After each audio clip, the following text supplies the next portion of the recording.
yesterday's news. Hello and welcome to Old News, the programme and podcast which looks at news stories and issues of the day through the papers and journals of yesterday. I say journals because at the moment we're looking back at certain years with certain topics from the great volume which is Here is the News, an illustrated Manx history by the one and only Terry Kringle, of course. Great character, so well known on the Isle of Man for so long, and such a great journalist and writer. And you know what? It is summer. We're thinking summer visitors. I'm thinking the problems ongoing even now with what we do with our sewerage.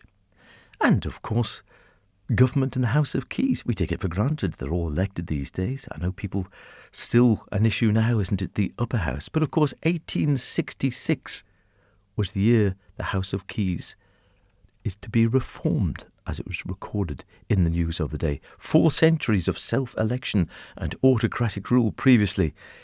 But the Keys, in 1866, it was decided was to become a democratically elected body the following year.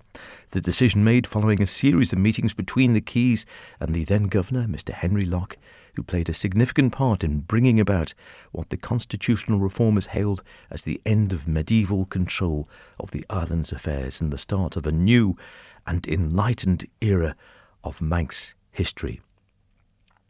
Terry writes thus, the situation really began to develop last year when the governor had discussions with the British Treasury on giving the Isle of Man more control over its finances and its surplus revenue in particular.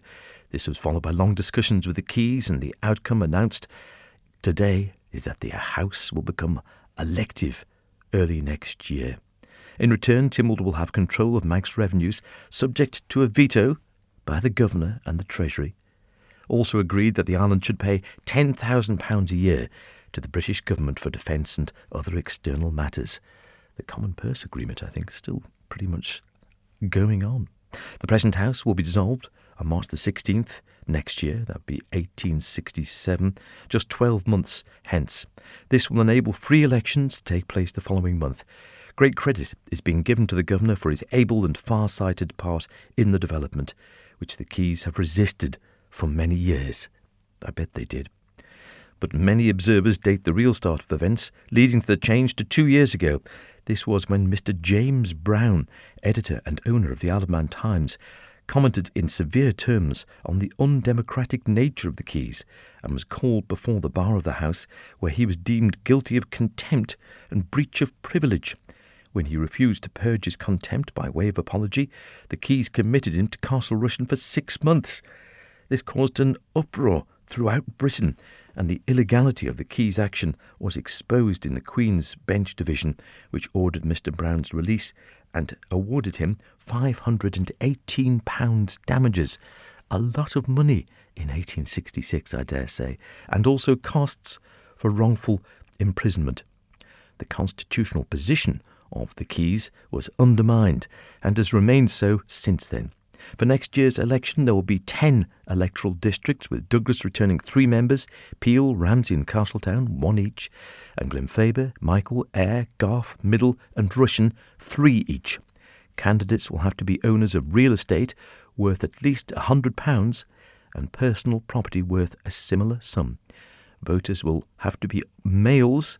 Just notice that, of course, males of full age owning real estate to the value of not less than £8, or tenants not paying less than £12 a year rent. So it wasn't universal suffrage, but it was a definite step in the right direction, and the island was pretty early on bringing in universal suffrage, I think. But you forget, up until 1866, we didn't elect them at all. The debate now rages, of course, about the upper house being unelected by the voters of the island. Now, speaking of summer and visitors, we do most years, don't we? In 1866, it was reported summer visitors were on the increase. The number of summer visitors coming to the island continues to increase, it was reported.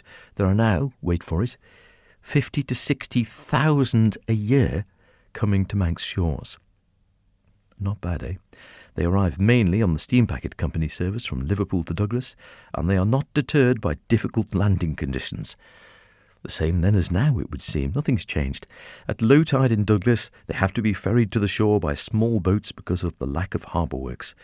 Businessmen in the island are now calling for the building of a pier upon which passengers can be discharged at all states of the tide. Well, we've pretty much got that now, a mere 170-odd years later. And I mentioned sewerage.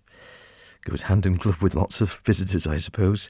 Work starts on a new sewerage system. Work has started on the construction of a main sewerage system for Douglas, and it should be completed in 2 years' time, it was written in 1866. This is one of the measures being taken to try and prevent a repeat of the serious epidemics of typhoid fever and smallpox in the island over the last 2 years, which have been responsible for a death rate of over 20%. The town commissioners of Douglas, where 30,000 of the island's population of more than 50,000 people now live, have been granted full powers to control sanitary conditions in houses. To facilitate control, all houses in the town will be numbered from next year. Makes you think, doesn't it? And there's still argument going on in parts of the island about sewerage. It's so much better than it was, but 170 years on, have we done it all? Seemingly not. Entirely, anyway. There we go. A quick look back to the news in 1866, some of which does sound remarkably similar to today, does it not?